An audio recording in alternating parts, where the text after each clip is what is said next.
Boa noite a todos. Hoje nós vamos completar então o desafio do século XXI em relação à verdade. Nós já fizemos 3, a última foi sobre educação, né? Pós-verdade, a questão da ignorância. Hoje, então, vamos falar sobre um tema complexo, ele vai levar mais tempo, que é sobre o sentido da vida. Eu poderia fazer de uma maneira até um pouco diferente hoje, mas eu posso deixar para o final, porque eu poderia vir com o sentido da vida em relação desde a filosofia, como os filósofos veem o sentido da vida, até o religioso, as religiões existentes, né? Budismo, cristianismo e tal, e até a própria messiânica. Como eu sempre tenho feito, eu tenho procurado fazer assim, dando um sentido, dando o tema, eu começo a abordar ele mais do ponto de vista do século XXI, como é que estão vendo. E de vez em quando eu dou uma pincelada em relação à messiânica, como é que trataria aquele tema, ou então indico o local que pode se ver. Então acho que hoje eu vou fazer o mesmo caminho, só que deixo em aberto para o final a questão das religiões, como vem, da filosofia, como vê o sentido da vida. Mas é um tema muito amplo, né? Bom, pretendo abordar que, no sentido da vida, que a vida não é uma história. Segundo, o peso do telhado. Às vezes é o contrário, é muito maior do que o da fundação. Focos pocos e a indústria da crença. Vocês vão ver o que é esse focos pocos. O portfólio da identidade e o teste da realidade. Aqui eu não vejo as pessoas que entram mais, né? Vocês viram? Não, hoje não está aparecendo. Aqui eu, assim, quem entra e diz boa noite eu vejo. Quem só entra, que fica aquela tarja verdinha, eu não vejo. Porque aqui eu perdi isso aqui, não sei porquê. Tem dia que entra isso, tem dia que não entra, eu não sei, não entendo. Quem sou eu? É a pergunta. O que deveria fazer na vida? Qual o significado da existência? Humanos têm feito essas perguntas desde tempos imemoriais. Cada geração precisa de uma nova resposta, porque o que sabemos ou não sabemos está em constante mudança. Considerando tudo o que sabemos e não sabemos sobre a ciência, sobre Deus, sobre a política, sobre a religião, qual é a melhor resposta que podemos dar hoje? Que tipo de resposta as pessoas esperam? Em quase todos os casos, quando pessoas perguntam sobre o significado da vida, sabe o que elas esperam? Elas esperam que lhes conte uma história. Interessante isso. Você vai ver que é isso mesmo. O Homo sapiens é um animal contador de histórias, que pensa em narrativas e não em números ou gráficos. Você vê que até na nossa eleição, o pessoal briga o tempo todo por narrativas. Quer dizer, ninguém leva em conta dizendo assim, não, os gráficos, as pessoas fizeram isso, fizeram aquilo, não sei o quê. Não, não é feito assim. E acredita que o próprio universo funciona com uma narrativa. Quanta gente para contar a história da criação do mundo é cheio de narrativas. Tem narrativas que aí, sei lá, como é que é? Estava num ovo, aí o negócio foi para cima, virou o céu, virou para baixo, deu o mar, sei lá, cheio de historinhas, né? Repleta de heróis e vilões, conflitos e soluções, climas e finais felizes. Quando buscamos o sentido da vida, queremos uma narrativa que explique o que quer dizer realidade e qual o meu papel particular no drama cósmico. Esse papel faz com que eu me torne parte de algo maior e dá significado a todas as minhas experiências e escolhas. A epopeia do Bhagavad Gita, né, do hinduísmo, né, a epopeia hindu, né, conta como em meio a uma sangrenta guerra civil, o grande príncipe guerreiro Arjuna é consumido pela dúvida. Por que ele ficou em dúvida? Vendo seus amigos e parentes no exército adversário, ele hesita em lutar e matar e começa a refletir sobre a natureza do bem e do mal e sobre a finalidade da vida humana. O Deus Krishna explica então a Arjuna: dentro de cada ciclo cósmico, cada ser possui um dharma único, o caminho que se tem de percorrer, os deveres que se tem de cumprir. Se você seguir seu dharma, não importa quão difícil possa ser o caminho, você usufruirá de paz de espírito e se livrará de todas as dúvidas. Caso se recuse a seguir seu dharma e tente adotar algum outro caminho ou vaguear sem nenhum, você irá perturbar o equilíbrio cósmico e nunca será capaz de encontrar paz ou alegria. Não faz diferença qual seja seu caminho particular, desde que você o siga. Uma lavadeira que segue com devoção rumo a de uma lavanderia é muito superior a um príncipe que se desvia do caminho de um príncipe. Tendo compreendido o significado da vida, Arjuna continua a seguir seu dharma como um guerreiro. Ele mata seus amigos e parentes, lidera seu exército para a vitória e torna-se um dos mais estimados e amados heróis do mundo hindu. Compreenderam a questão? Do outro lado estão os parentes, os amigos dele. Como é que é? Vai matar? É guerreiro. Aí ficou naquela dúvida entre o bem e o mal, vou fazer o bem, vou fazer o mal, não sei o quê, qual o sentido da vida. Começou a filosofar, e o dharma dele, o dever que ele tinha. Não era o karma, não o dharma. Cumpriu o dharma. Isso acontece muito. Você pensa um policial que mora numa determinada favela que tem que entrar ali de repente. Ele vai se ver com quem? Com o parente dele, jogou futebol junto, não sei o quê, mas aí o cara já é traficante. E agora, como é que faz? Quer dizer, não é fácil. Né? Outras religiões e ideologias acreditam num drama cósmico, linear, que tem um início que o define, um meio não muito longo e um final definitivo. Por exemplo, a narrativa muçulmana diz que no começo, Alá criou o universo inteiro e estabeleceu suas leis. Depois revelou essas leis aos humanos no Corão. Infelizmente, pessoas ignorantes e malvadas rebelaram-se contra Alá e tentaram destruir e ocultar essas leis. E cabe então aos muçulmanos virtuosos e leais mantê-la e disseminar seu conhecimento.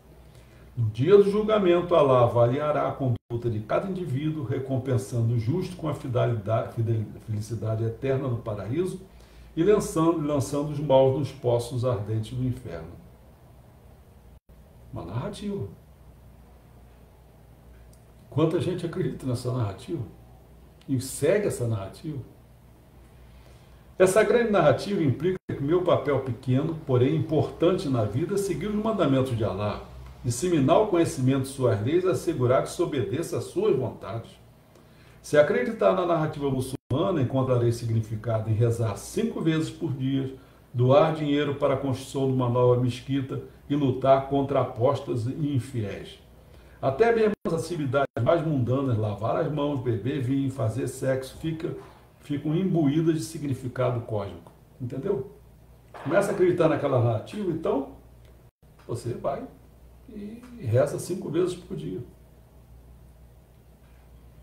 O nacionalismo, que eu vou olhar o sionismo, né, do judeu, o nacionalismo. Tem uma nação, Israel. O nacionalismo também sustenta uma narrativa linear.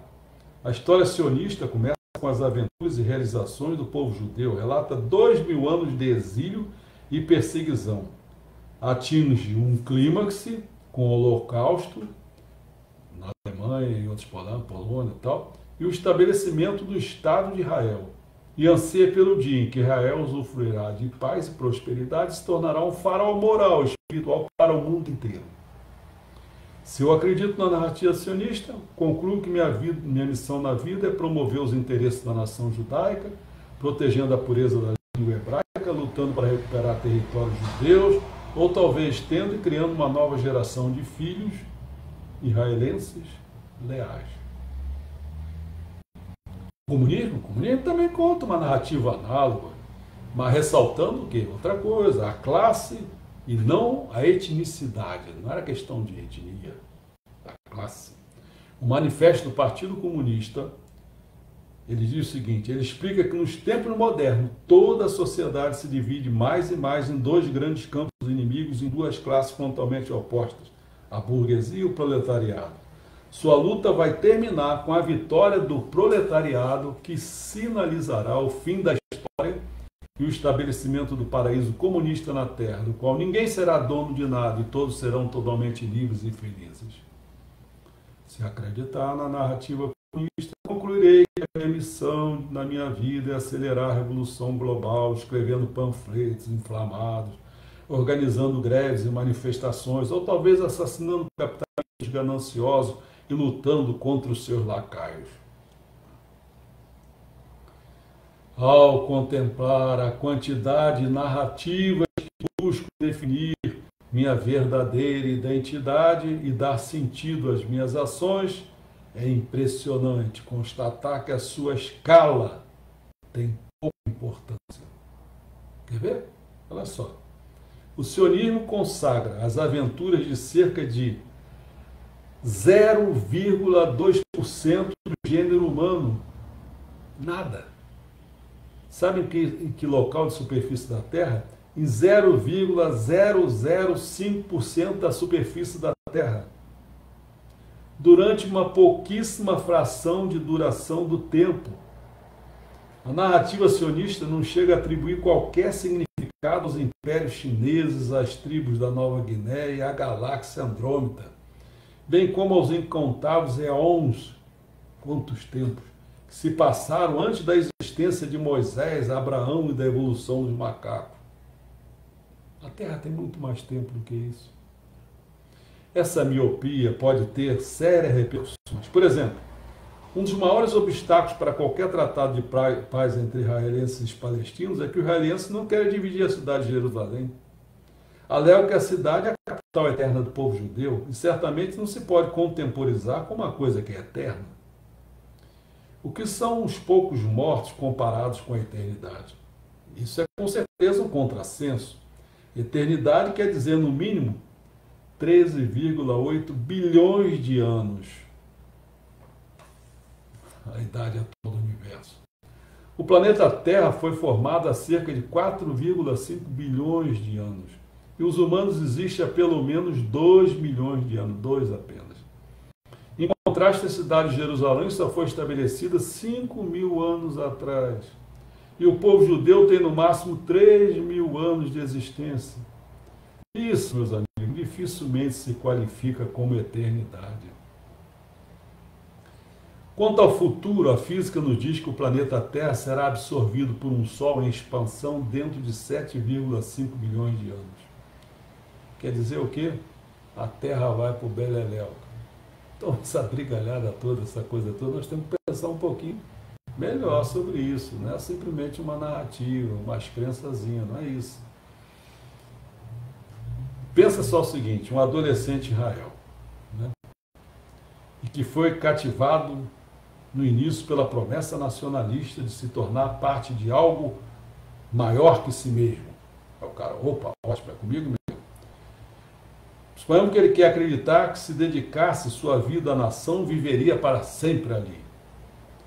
Mas não conseguia atinar com o que significava viver para sempre na nação. O que seria isso?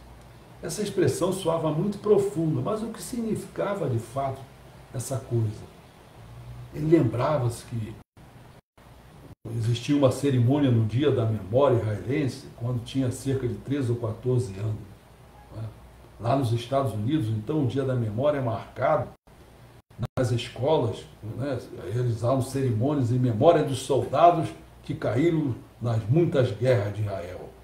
As crianças vestem-se de branco, recitam poemas, entoam orações canções, deposito grinaldas e agito bandeira. Lá estava suposto israelense, né, vestido de branco na cerimônia da escola, entre acenos de bandeiras e recitações de poemas. Naturalmente ele pensava consigo mesmo, né, que quando crescesse ia querer ser também um soldado caído. Afinal, se ele fosse um heróico soldado que sacrificou sua vida por Israel, teria todas essas crianças recitando poemas, agitando bandeiras em sua homenagem. Mas depois pensou: espera um instante, se eu estiver morto, como vou saber que essas crianças estavam realmente recitando poemas em minha homenagem? Olha como é complicada a situação, né? Bom, no fundo é o seguinte: toda narrativa é incompleta.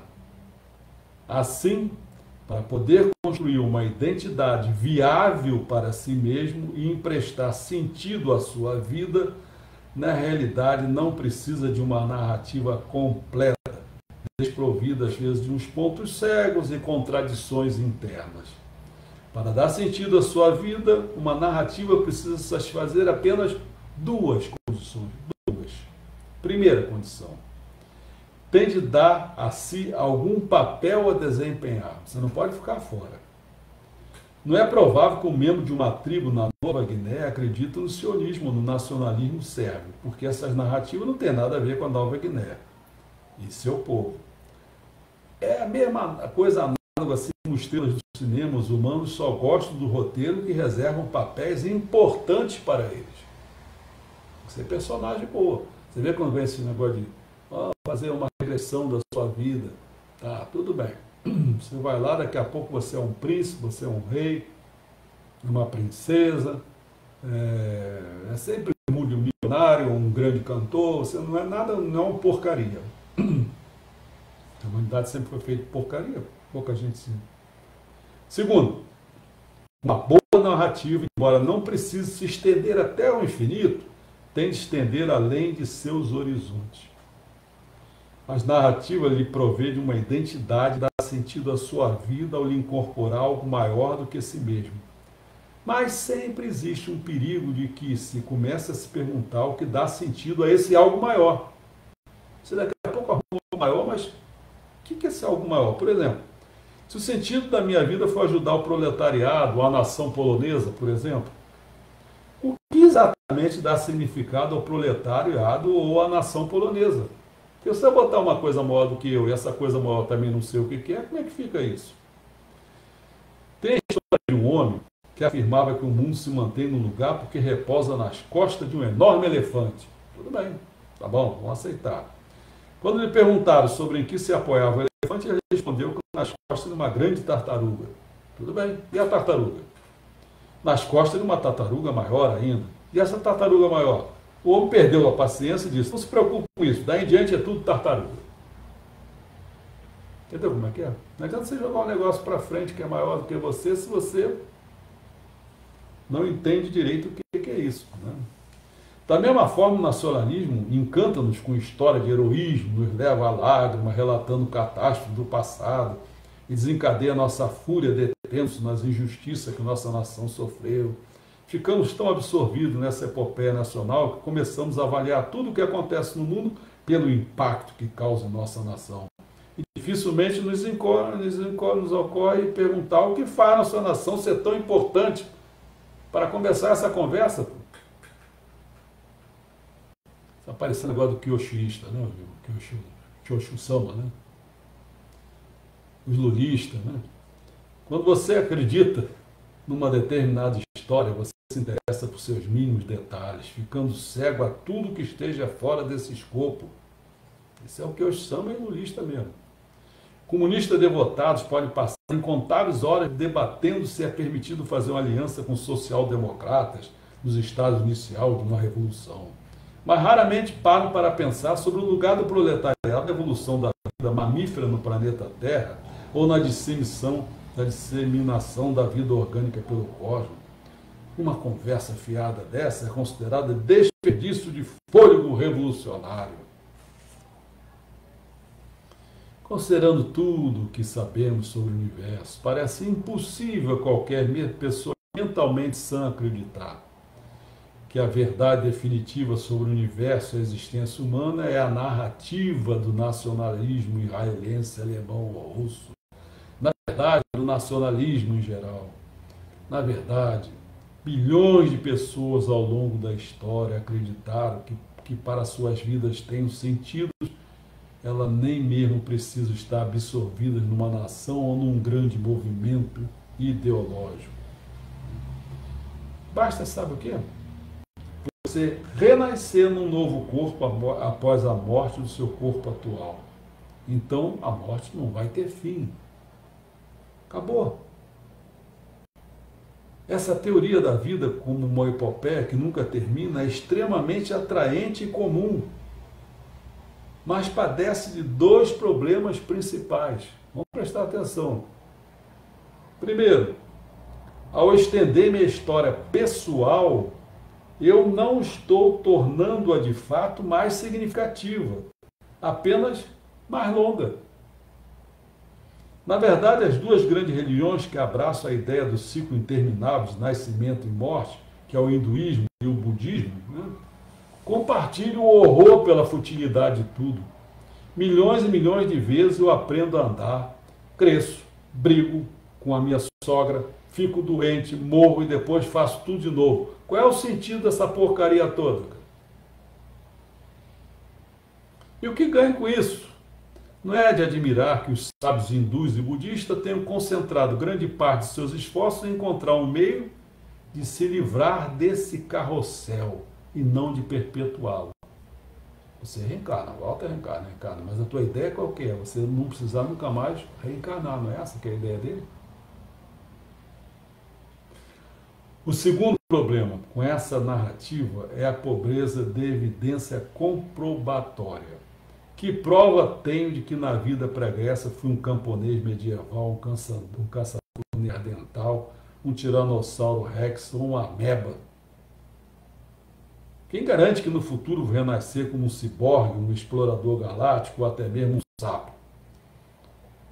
Basear minha vida nessa promessa é um pouco como vender minha casa em troca de um cheque pré-datado a sacar num banco acima das nuvens. As pessoas que duvidam de que algum tipo de alma ou espírito realmente sobrevive à sua morte esforçam por isso para deixar alguma coisa um pouco mais tangível. Essa coisa tangível poderia tomar uma das duas formas, ou é cultural ou é biológica. Posso deixar, por exemplo, em termo cultural, um poema, digamos alguns dos meus preciosos genes passando para outra, tendo um filho. Minha vida tem sentido porque as pessoas ainda vão ler meu poema daqui a 100 anos, ou porque meus filhos e netos estarão por aí. E qual é o sentido da vida deles? Bem, isso é um problema deles, não meu. O sentido da vida é assim, um pouco como brincar com uma granada. Uma vez a tendo passado por outra pessoa, toma essa granada, você aí fica totalmente seguro. Meus amigos, se não pudermos deixar algo tangível, como um gênio ou um poema, quem sabe seria suficiente apenas tornar o mundo um pouco melhor? Você pode ajudar alguém e essa pessoa poderá ajudar outra, e você terá contribuído, portanto, para a melhora geral do mundo e acrescentar uma pequena conexão na grande corrente da bondade. Vou contar uma historinha. Perguntaram ao homem idoso e sábio o que tinha aprendido sobre o sentido da vida, meu caro. Ele falou: bem, aprendi que estou aqui na Terra para ajudar outras pessoas. O que ainda não descobri é porque as outras pessoas estão aqui. Dá para você sentir qual é o problema, né? Então vamos partir para outra questão, que é o peso do telhado. Ainda que uma boa narrativa tenha de atribuir a mim um papel, se estender além de meu horizonte, ela não precisa ser verdadeira, cara.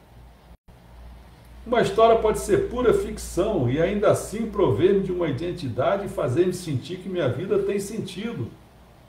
Olha que ilusão. De fato, até onde vai nosso melhor entendimento científico, nenhuma dos milhares de narrativas que diferentes culturas, religiões e tribos inventaram ao longo da história é verdadeira. São todas apenas invenções humanas. Se você perguntar qual é o verdadeiro sentido da vida e obter como resposta uma narrativa, saiba que esta resposta está errada. Os detalhes precisos não têm importância. Toda história está errada simplesmente por ser uma história. O universo não funciona como uma história. Aí vem a pergunta, mas ainda assim, por que as pessoas acreditam nessas ficções? Vou dar dois motivos. Primeiro, é que sua identidade está construída com base em uma narrativa. Epa, a minha identidade é... As pessoas são ensinadas a acreditar nessa narrativa desde a mais tenra infância.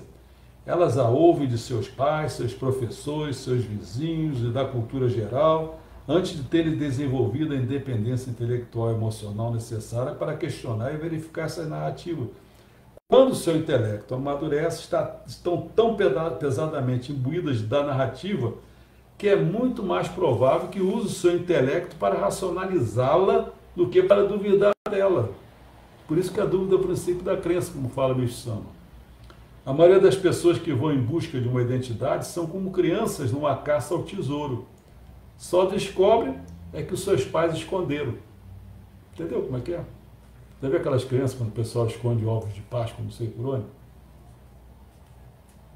Essa é a mesma questão. Segundo, não somente nossas identidades pessoais, como também, aí, o problema da identidade é que não é só para a gente, é também das próprias instituições coletivas, estão embutidas na narrativa.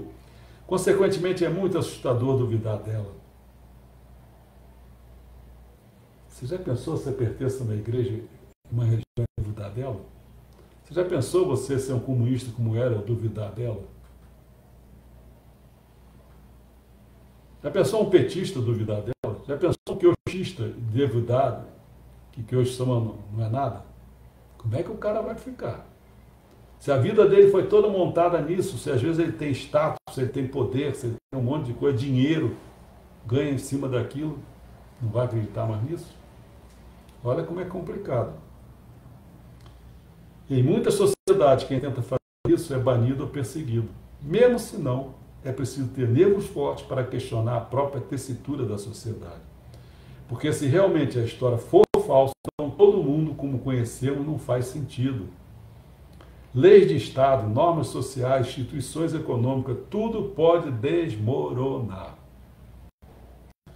A maior parte da narrativa é mantida junta pelo peso de seu telhado e não pela solidez de suas fundações. Olha só. Considere a narrativa cristã. Tem a mais frágil das fundações.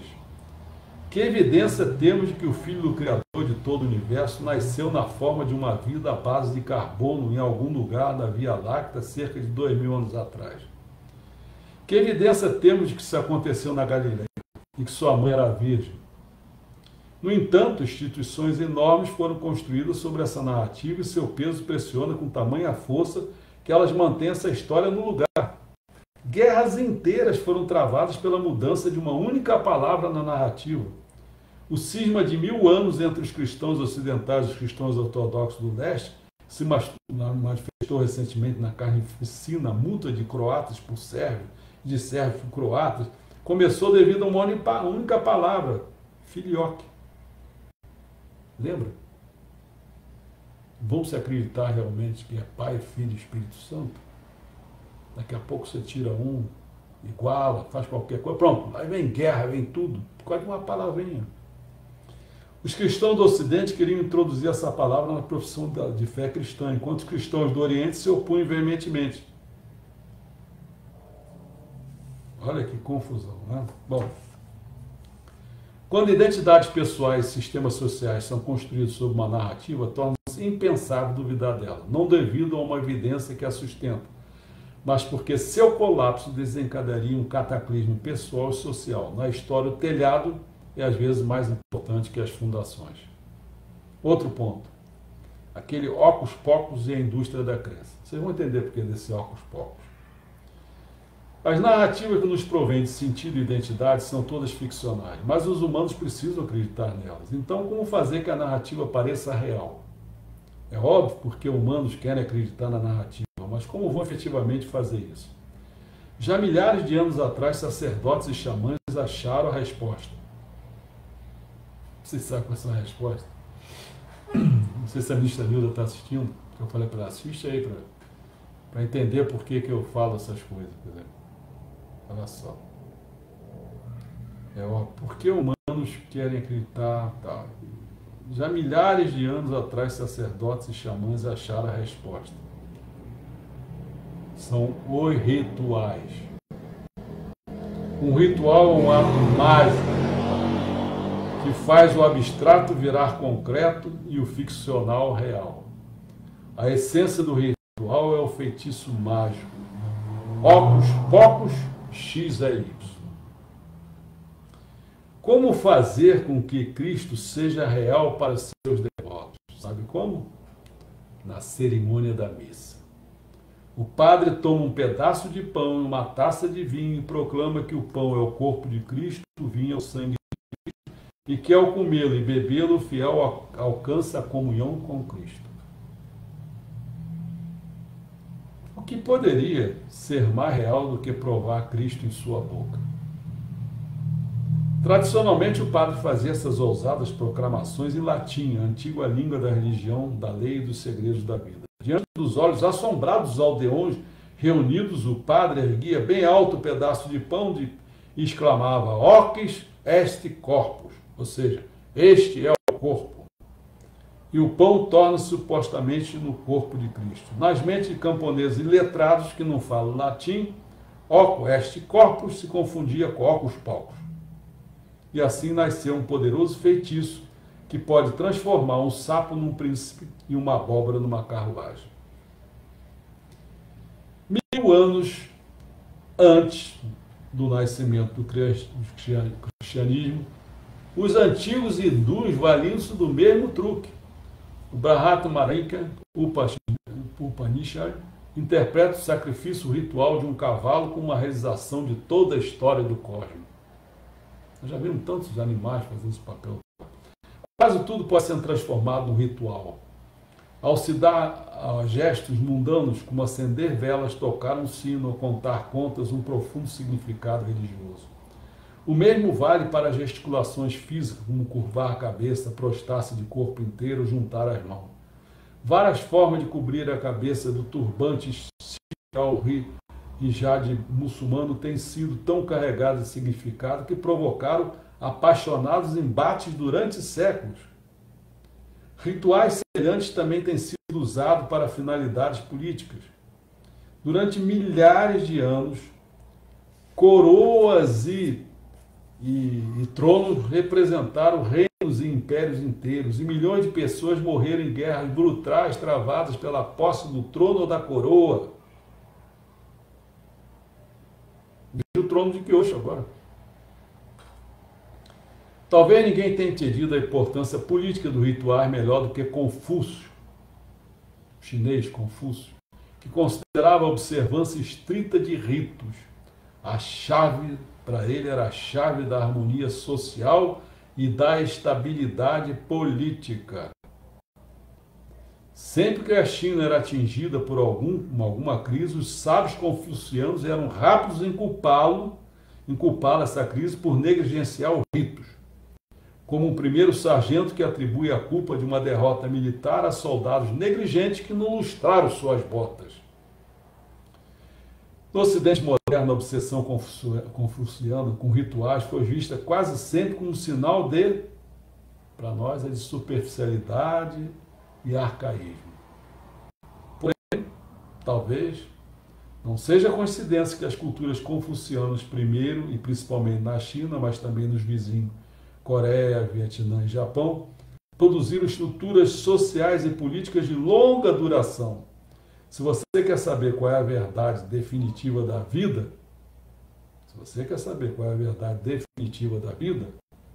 os ritos e os rituais são um grande obstáculo. Mas, se está interessado, como Confúcio, em estabilidade e harmonia social, a verdade é frequentemente um risco, enquanto rituais estão entre seus melhores aliados. Isso é tão relevante no século XXI quanto era na antiga China. O poder do hocus pocus está vivo e bem de saúde em nosso moderno mundo industrial. Para muitas pessoas, em 2018, 2 pedaços de madeira pregados um no outro são Deus.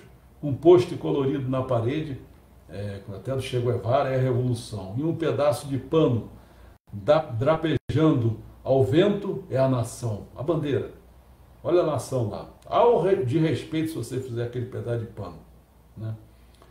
Você não consegue ver ou ouvir a França, porque ela só existe em sua imaginação, mas certamente pode ver a bandeira tricolor e ouvir a Marselhesa. Marselhesa. Assim, ao agitar uma bandeira colorida e ao cantar o hino, você transforma a narrativa abstrata numa realidade tangível.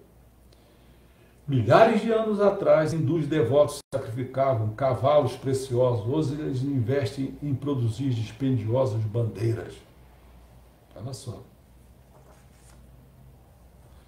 Por que o governo indiano investiu recursos escassos para tecer bandeiras enormes em vez de construir sistema de esgoto nas favelas de Delhi? Porque a bandeira faz a Índia real de uma maneira que os sistemas de esgoto não fazem. De fato, o próprio custo da bandeira torna o ritual mais eficaz. De todos os rituais, hein? Sabe qual é o mais potente? É o sacrifício. Porque se todas as coisas do mundo, o sofrimento é o mais real. Você nunca consegue ignorá-lo ou duvidar dele. Se você quer fazer com que as pessoas realmente acreditem em alguma ficção, seduza-as a fazer um sacrifício por ela. Claro que isso é uma falácia lógica. Se você sofre por causa da sua crença em Deus ou na nação, isso não prova que suas crenças são verdadeiras. Quem sabe você só esteja pagando o preço de sua credulidade. Contudo, a maioria das pessoas não gosta de admitir que são tolas. Consequentemente, quanto mais sacrifícios fazem para determinada crença, mais forte é a sua fé. Essa é a misteriosa alquimia do sacrifício. Para nos trazer ao âmbito de seu poder, o sacerdote que faz o sacrifício não precisa nos dar nada. Nada. Nem chuva, nem dinheiro, nem vitória na guerra, nada. O que ele precisa fazer, esse sacerdote, é tirar alguma coisa de você. Uma vez tendo nos convencido a fazer algum sacrifício doloroso, estamos presos na armadilha. Até mesmo no romance, todo aquele que aspira a ser um Romeu sabe que sem sacrifício não existe amor verdadeiro. Isso nós vamos ver amanhã num filme, você me lembra, que eu vou mostrar que o selvagem, por amar uma pessoa, ele começa a querer fazer sacrifício. E naquela situação não pode ser feito isso. A coisa não é assim. É muito interessante isso. O sacrifício não é apenas um modo de convencer a pessoa amada de que seu amor é sério, mas um meio de convencer a si mesmo do que realmente está apaixonado. Por que você acha que as mulheres pedem a seus ou aos seus amantes que lhe deem os anéis de diamante? Uma vez, ou a amante tendo feito o sacrifício financeiro, terá de convencer a si mesmo de que foi por uma causa digna. O auto-sacrifício é extremamente convincente, não apenas para os próprios mártires, mas também para os espectadores. Já pensou esses homens bombas? Poucos deuses, nações ou revoluções são capazes de sustentar, elas não se sustentam se não houver mártires. Se você ousa questionar o drama divino, o mito nacionalista ou a saga revolucionária, será imediatamente repreendido, rechaçado. Vem com aquelas perguntas, vem com aquela resposta. Mas os abençoados mártires morreram por isso? Você ousa dizer que eles morreram por nada? Você acha que esses heróis foram tolos? Para muçulmanos xiitas, o drama do cosmos atingiu seu momento de clímax no dia da Ashura, que foi o 10º dia do mês, quando 61 anos após a Hégira. Nesse dia, em Karbala, no Iraque, soldados do vil Subador Yazid massacraram Hussein, neto do profeta Maomé, juntamente com um pequeno grupo de seguidores. Para os xiitas, O martírio de Hussein veio simbolizar a eterna luta do bem contra o mal e a dos oprimidos contra a injustiça. Foi daí que veio o negócio do xiita e o sunita. Assim como os cristãos reencenam repetidamente a crucificação e representam a paixão de Cristo, o xiita reencena o drama de Ashura e representa a paixão de Hussein. Milhões de xiitas juntam-se todos os anos numa peregrinação ao santuário de Karbala, estabelecido no local em que Hussein foi martirizado. No dia da Ashura, os xiitas em todo o mundo realizam rituais matinais, em alguns casos flagelando-se e se cortando com facas e correntes. É esse nosso mundo, meu amigo. Mas a importância da Ashura não se limita a um lugar, em um dia. O Ayatollah Khomeini e numerosos outros líderes xiitas dizem repetidamente a seus seguidores que todo dia é Ashura e todo lugar é Karbala. O martírio de Hussein em Karbala empresta assim significado a todo evento, em qualquer lugar, a qualquer hora, até mesmo as decisões mais mundanas devem ser consideradas como tendo impacto na grande luta cósmica entre o bem e o mal. Se você ousar duvidar dessa narrativa imediatamente, vou lembrá-lo de Karbala, e duvidar ou zombar do martírio de Hussein é um dos piores delitos que você pode cometer, meu amigo. Não caia nessa. Por outro lado, se mártires são escassos e as pessoas... Você já viu? É todo lugar, mas no muçulmano você vê. Você não pode nem desenhar a imagem do Maomé. Então, se você fizer alguma... Aqui é esculhamba Cristo, faz um monte de coisa, mas lá, aquele escritor que foi fazer isso, ele ficar escondido aí a vida toda. Né? Por outro lado, se mártires são escassos e as pessoas não estão dispostas a se sacrificar, os sacerdotes sacrificadores podem cooptá-los para que se sacrifiquem outros em vez deles. Outros em vez deles.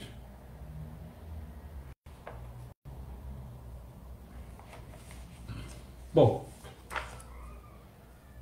o judaísmo, por exemplo, proíbe que se trabalhe ou viaje no dia sagrado da Shabat. Você tem que ficar imóvel, descansar.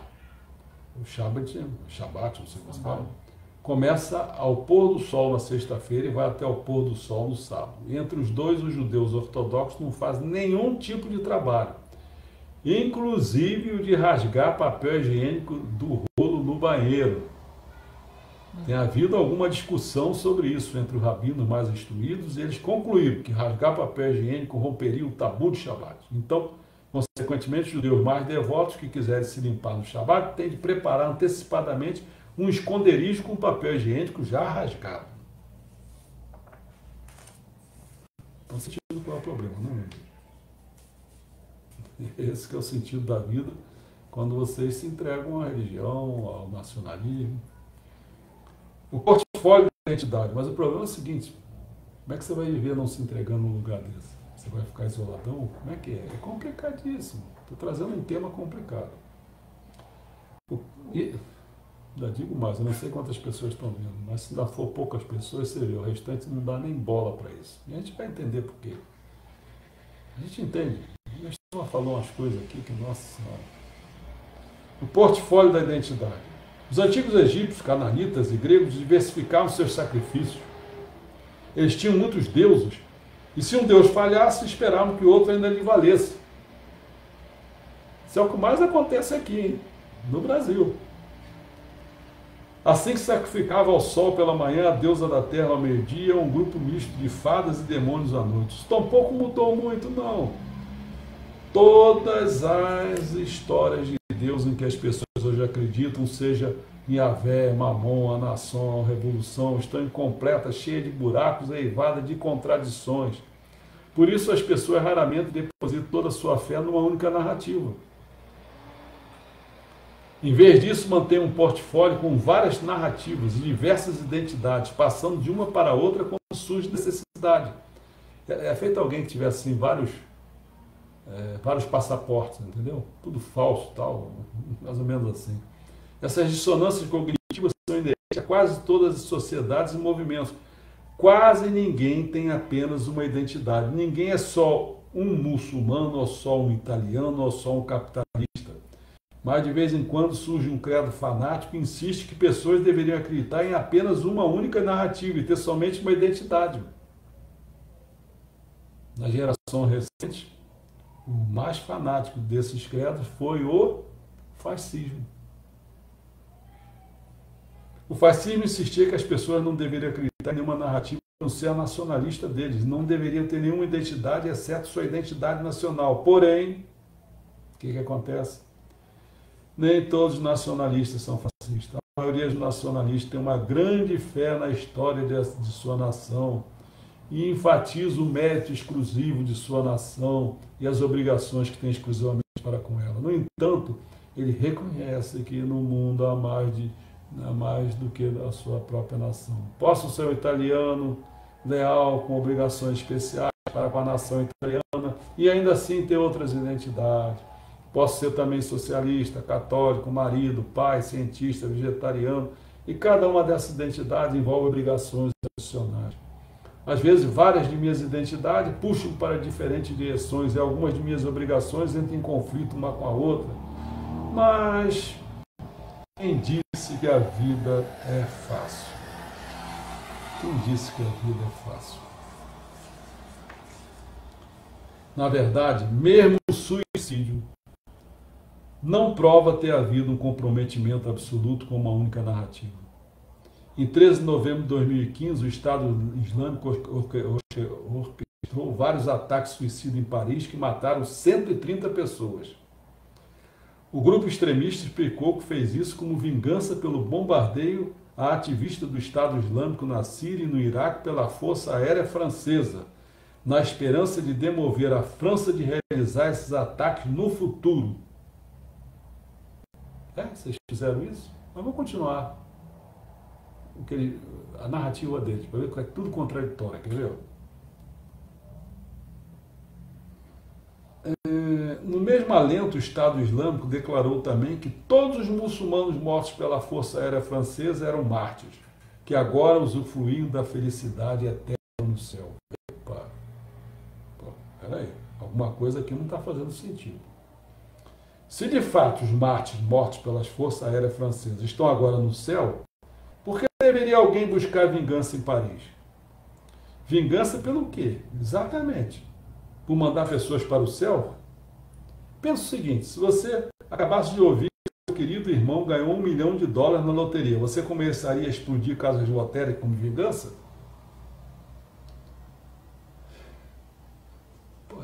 As contradições são tão grandes, meu amigo, que fica difícil a gente... Teste da realidade. Apesar dessas grandes histórias serem ficções geradas por nossa própria mente, não há razão para desespero. A realidade ainda está lá. Você não pode desempenhar um papel em todo o drama de faz de conta. Mas o que gostaria de fazer então para começar? A grande questão que se põe para os humanos não é qual o sentido da vida, mas como acabar com o sofrimento. Se abandonar as narrativas ficcionais, você será capaz de observar a realidade com muito mais clareza que antes. Se realmente conhecer a verdade sobre si mesmo, sobre o mundo, nada poderá te deprimir. Mas é claro, é mais fácil falar do que fazer. Nós, humanos, conquistamos o mundo graças à nossa capacidade de criar narrativas ficcionais e acreditar nelas. Somos, portanto, particularmente ruins em perceber a diferença entre ficção e realidade. Ignorar essa diferença tem sido para nós uma questão de sobrevivência, porque a coisa mais real no mundo é o sofrimento. Quando você tem diante de si uma grande história, quer saber se é real ou imaginária, uma das questões-chave é se o herói seu é capaz de sofrer. Por exemplo, se alguém lhe contar a história da nação polonesa, reserve um momento para pensar se a Polônia é capaz de sofrer.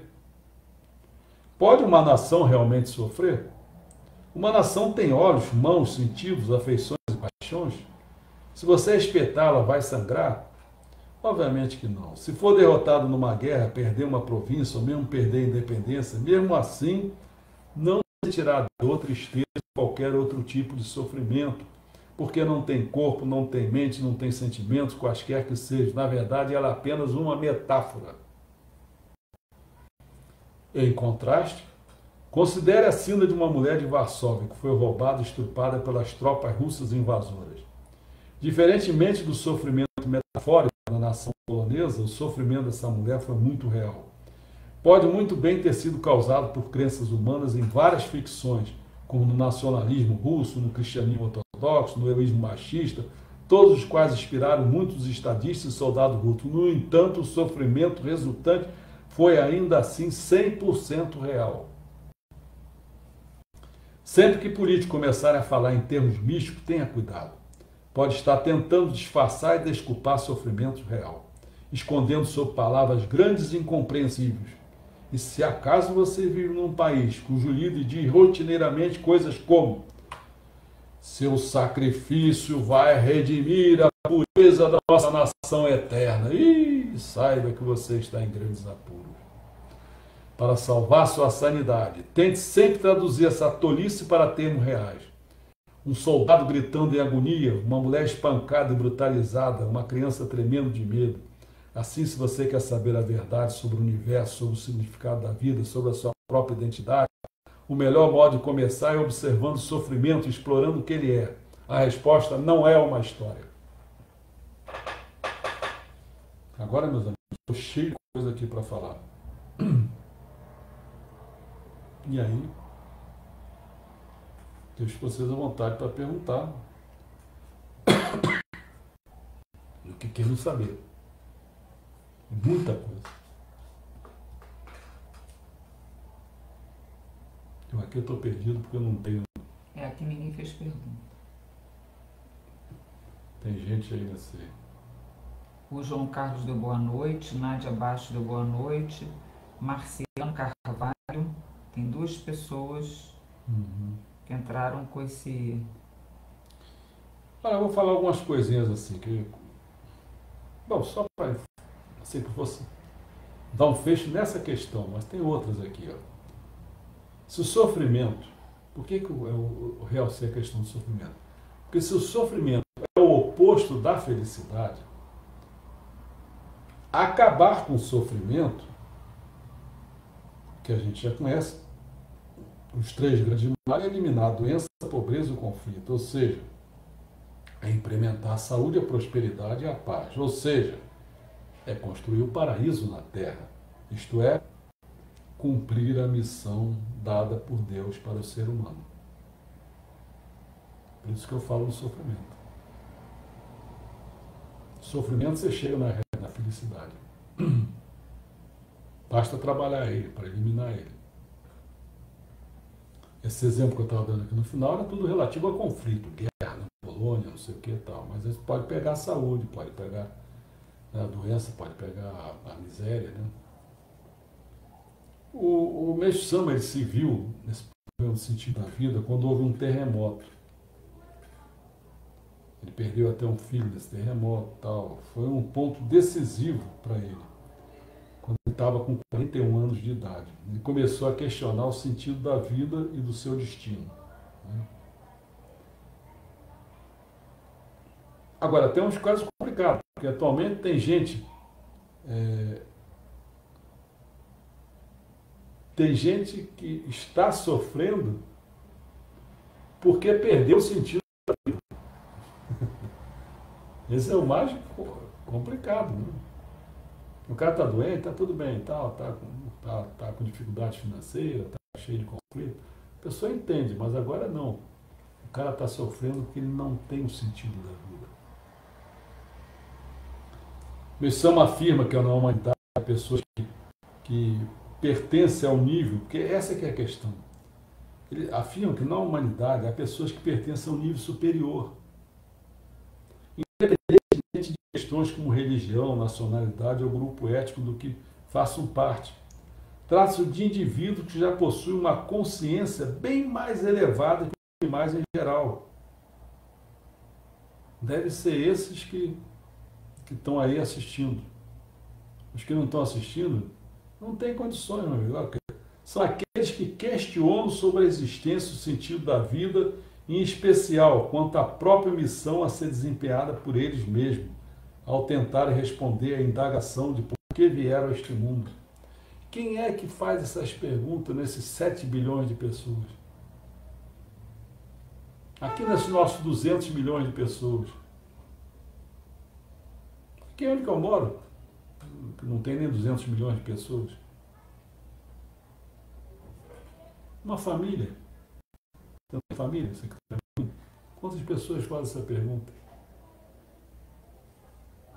Só pessoas que realmente chegaram ao nível superior. Quem não chegou, meu? Quem entende o sentido da vida, da luta contra o mal?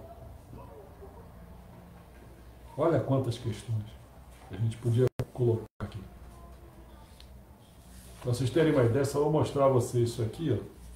É falando só sobre o sentido da vida, desde as questões dos filósofos, como eles enfrentavam as questões, né, até a resposta das religiões.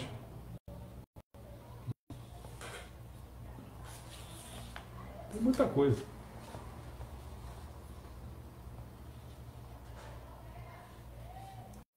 Eu não sei nem que depende.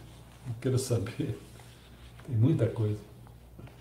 Você vê que as religiões têm dado, as filosofias têm dado respostas sobre o sentido da vida, né? Tem coisas que avaliam como virtude, pega a virtude, tem gente que não pega, o estoicismo, ele derrubou a virtude, ele acha que a pessoa tem que chegar a um ponto de ser viver na apatia, quer dizer, as emoções, desejos, paixões, você começar a ser indiferente a isso, ter essa insensibilidade perante os acontecimentos da vida, quer dizer, essa paz estoica significa verdadeira felicidade, né? O Epicuro, por exemplo, é outro. O sentido da vida já no desejo, condições prévias de felicidade para a superação do medo e da dor. Quer dizer, eles não querem sofrimento. Esse filme que eu vou passar amanhã, do Admirável Mundo Novo, né, você vai ver que ele recomenda essa desolação da vida pública, resguardando apenas um pequeno círculo de amigos. Você vai ver o seguinte, quando você, esse filme, você olha assim, caramba, ele está montado num passado, em filosofias e outras coisas mais. Ao mesmo tempo, ele se construiu em cima de coisas que os dominadores do mundo já estavam propondo, e essas coisas, depois de vários anos, se tornaram atuais. Mas são coisas, num certo ponto de vista, não são utopias, elas são distopias, elas são o oposto da utopia. Aí você olha assim e diz, poxa, caramba, é a cultura toda. Por isso que é bacana você ler bastante livro, ver bastante filme, teatro, se fosse o caso, né? Você ter essa cultura, porque aí você vê essas coisas todas intrincadas, você começa a ver a resposta que as pessoas deram, estão dando. É uma coisa muito importante, mas a maioria da população do mundo é tudo boçal, tudo ignorante. Tudo ignorante. Ninguém lê nada, ninguém vê nada. Não é só porque o pessoal diz assim, porque está sobrevivendo e tal, porque está tudo apertado. Não, é isso não, é ignorante mesmo. Não sabe, não dá valor às coisas. Não. Ele nunca vai se propor a ser um intelectual. Bom, eu já falei muito, tem muita coisa para falar, mas como não tem pergunta, eu acho que já dei meu recado. Amanhã, para aproveitar melhor, é bom ter visto pelo menos, eu botei um naipe de filmes aí, né? Mas pelo menos ver o que eu botei lá para vocês verem, que vocês encontram aí em qualquer lugar. O João escreveu agora, entrou agora. Mesmo tendo um sentido na vida, a pessoa se perde nesse objetivo por constatar que a maior parte das pessoas que as rodeiam estão completamente cheias de egoísmo e apego. Isso é muito desestimulante. Por exemplo, como teremos um país justo se temos um Supremo Tribunal alinhado com o crime do colarinho branco?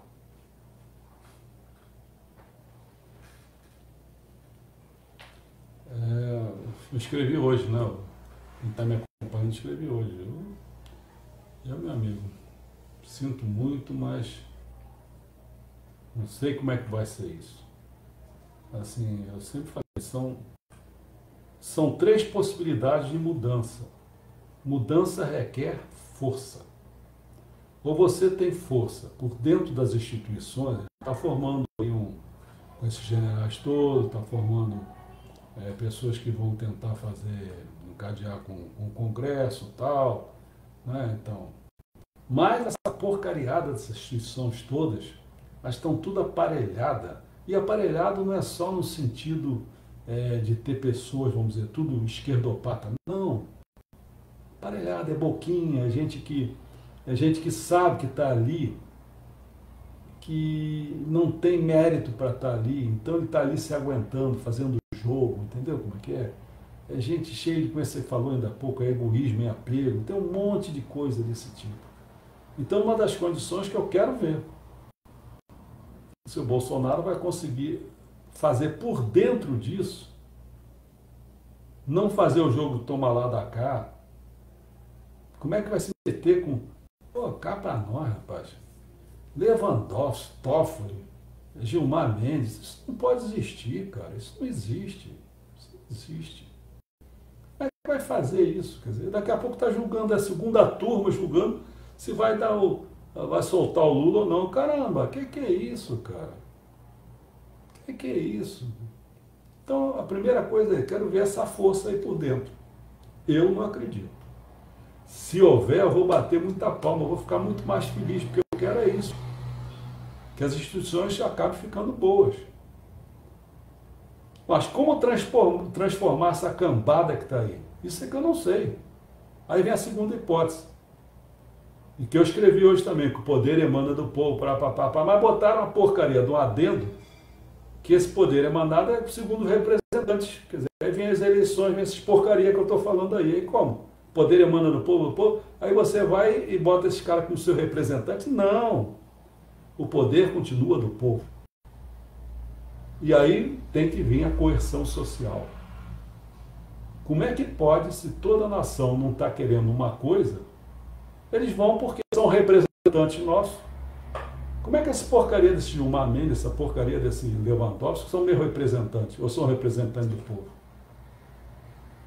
Ah, não, porque nós botamos representantes do legislativo, o executivo, que era o presidente que foi eleito, aí indicou ele, aí o legislativo fez aquela sabatina de merda, aí pronto, eles foram eleitos. Ah, porcaria, pô. Então, esse é o segundo ponto. O povo vai ter coerção social realmente? Eu sempre chamei esse povinho de povinho de merda. Não sei, até que votou melhor agora. Será que vai sair de povinho de merda para fazer coerção social? Se não, só resta a terceira hipótese, é uma ditadura militar por um tempo limitado para fazer essa limpeza, para poder a gente começar o Brasil para frente. Salário, João, pô, salário, dá salário. E o pessoal ainda querendo ficar, como é que diz, na base da conversinha, querendo convencer as pessoas que ele pode ter aumento. Eu não tenho aumento nenhum, cara. Sou do executivo, não tenho aumento nenhum. Por que esses camaradas, que comparativamente com os juízes internacionais, eles estão ganhando muito dinheiro? Por que isso, cara? Não tem sentido esse negócio. Eles se protegem, né? Caramba, cara. Você tem razão no que você falou aí. O sentido da vida, a gente tem que lutar por ele. Ele não é dado assim, não. A gente descobre qual é, e depois tem que lutar por ele. Esse que é o problema. O sentido da vida, para nós messiânicos, realmente, no fundo de tudo, nós temos essa missão de construir o paraíso na Terra. E para construir com essa corja que está aí, com esse nível baixo que está aí, não dá para acreditar, não. São muitas pedras no caminho para focar no sentido da vida, o João está colocando. Bom, amanhã, se vocês querem assim, participar um pouco melhor, vejam esse filme. Ele é grande, ele tem 3 horas. Eu botei outro filme também que faz par com ele, seja divertidamente. Faz par assim. Porque a trilogia mesmo, até agora eu estou conseguindo esse filme agora, eu acho que eu vou conseguir, eu vou ficar com toda a trilogia, que será o Fahrenheit 451. Esse são Do filmes bombeiro. do bombeiro. Esses são filmes muito antigos. É difícil você encontrar em locadora e tal. Tem o 1984, tem esse Admirável Mundo Novo, que é muito antigão, e tem esse recente do Walt Disney, que é o Divertidamente. Mas tem outros filmes, um monte desse, nessa direção assim. Mas essa trilogia é a trilogia da distopia, e esse aqui é o mais moderno, tal, que avança um pouquinho em outro campo. Mas este outro, Equilíbrio, por exemplo, é um bom filme também. Né? Mas vocês não vão ter tempo de ver, ou se viram, não sei. Né? Então, o que eu diria é o seguinte: até amanhã, vamos fazer um. Amanhã pode ser muito bom. Tá? Boa noite a todos.